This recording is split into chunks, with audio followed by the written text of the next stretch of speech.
আজকের ভিডিওটা শুরুতেই তোমাদের থেকে ক্ষমা চেয়ে নিচ্ছি। 8 দিন আগের এই মিনি ব্লগটা এডিট করে আপলোড করতেই ভুলে গিয়েছিলাম। তবে 8 দিন আগেই বা এমন কি হয়েছিল, রোজ অফিস থেকে বাড়ি ফেরার পথে এইচএসআর লেআউটের এই স্টলটা চোখে পড়তো। ঠিক ঈদের আগের দিন অফিস থেকে বাড়ি ফেরার পথে ইফতারের সময়টা এই স্টলটায় থামলাম। এই বছর তো আমাদের আর মস্ক রোড বা কোরবাংলার ইফতারের মেলাতে যাওয়া হলো না। আজ না কাল করতে করতে ঈদই চলে এলো, তাই সেদিন রিনি জোর করে থামতে বলেছিল। প্রচুর ভ্যারাইটির খাবার ছিল, যদিও মস্ক রোডের সেই শিক কাবাবগুলো খুব মিস করেছি।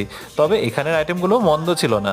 আমরা একটা মালাই টিক্কা স্টিক, একটা বারবিকিউ চিকেন স্ট্রিপ, একটা মাটন কিমা সামোসা আর হাফ প্লেট কোয়েল ডিমের ভাজা নিয়েছিলাম। জমিয়ে খাবারের পর চোখে পড়লো এলেনির পুডিং, মানে ডাবের পুডিং, মাত্র 50 টাকায়। একটা নিয়ে দুজনে ভাগ করে খেয়েছিলাম। বেশ জম্পেশ খাবারের পর আমরা আমাদের ফটফটি করে বাড়ি ফিরে আসলাম। এই ছিল আমাদের এইবারের ইফতার পার্টি।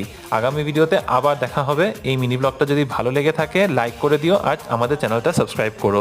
বাই।